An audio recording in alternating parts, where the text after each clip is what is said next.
बिस्मिल्लाहिर्रहमानिर्रहीम, अस्सलाम वालेकुम। मैं लेके आया हूँ CS614। आज इसकी लास्ट डेट है, तो मेरे पास फ़ाइल लेट पहुँची और कोई इतनी डिमांड भी नहीं है। हम लोगों की वीडियो 5 दिन से सिर्फ 600 व्यू, तो काफ़ी ट्रिकी लगा कि बनानी चाहिए कि नहीं। चलें, कुछ लोग कमेंट कर रहे थे तो उन लोगों के लिए है जो मेरे आर्ट फेवरेट्स हैं। इसमें कुछ आप लोगों ने ये करना है कि चैनल को सब्सक्राइब कर दें और 10K के लिए जस्ट मूव ऑन, वीडियो को शेयर करें। 10K लाजमी करवाएं, आप लोगों की हेल्प की ज़रूरत है। 10,000 सब्सक्राइबर होने वाले हैं तो आप हेल्प करें।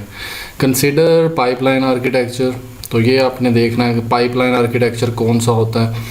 एंड कम्प्लेक्स क्यूरी, आपको ये लेक्चर नंबर 25 एंड 27 के बिटवीन नज़र आएगा, वहाँ से आप देख सकते हैं और इसको गो थ्रू कर सकते हैं कि ये 10 प्रोसेसेस क्या होते हैं। इसका एक फार्मूला दिया हुआ और आपने फार्मूला में वैल्यू पुट करनी है और आपने रिज़ल्ट जनरेट करना है।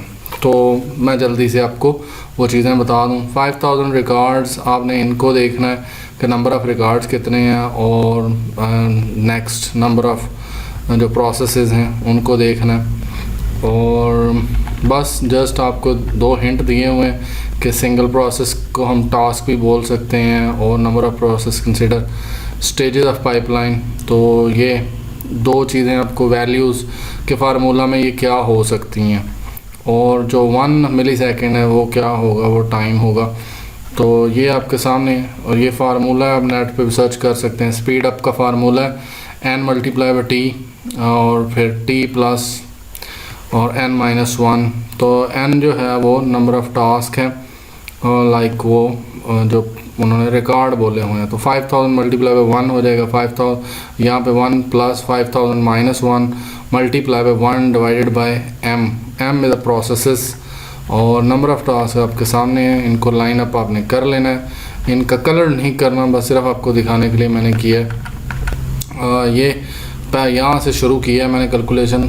50,000 multiply by 1 and then 1 plus n-1 multiply by t divide by m। तो यहाँ पे आप फर्स्ट वैल्यूज़ पुट करने की कोशिश करें, जैसे कि मैंने यहाँ पे की हैं कि रिकॉर्ड्स और ये चीज़ें।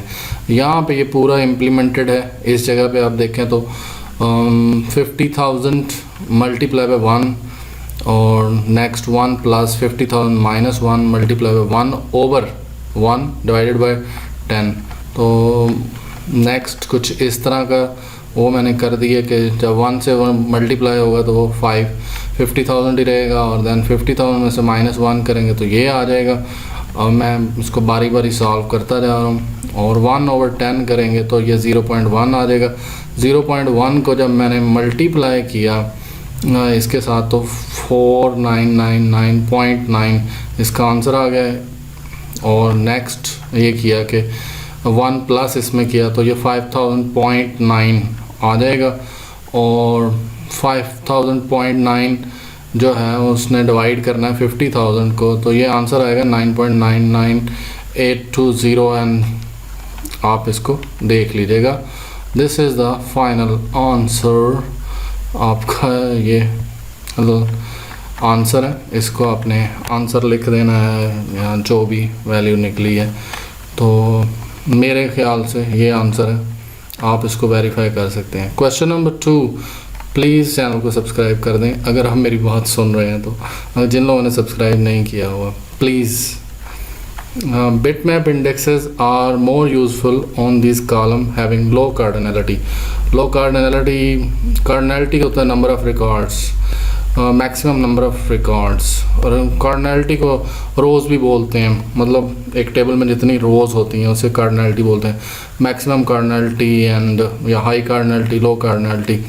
तो यहाँ पे कार्डिनलिटी जो है अगर लो होगी तो इसका मतलब मोर रिपीटेड थिंग्स होंगी। जिस कॉलम में मोर रिपीटेड होंगी उसको हम बोलेंगे लो कार्डिनलिटी, कि उसमें जी कार्डिनलिटी कम है।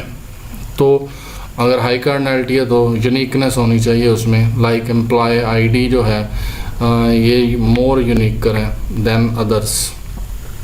तो इसको अगर हम देखें तो salary, having a more repeated 15,000, 15,000, 20,000, 20,000, so it have more duplication. Designation having more duplication. So उन्होंने दो कॉलम्स को कहा था कि उनको अंडरलाइन करें और उनके ऊपर आपने एक्सपीरियंस करना है। मैंने तो वैसे इसके सामने ही बना दिया कि ये इसका बिट मैप इंडेक्स है कि यहाँ पे जहाँ पे वो रिपीट हो रहा है वहाँ पे हमने 1 लगा देना है और जहाँ पे वो नहीं रिपीट हो रहा वहाँ 0 लगा देना।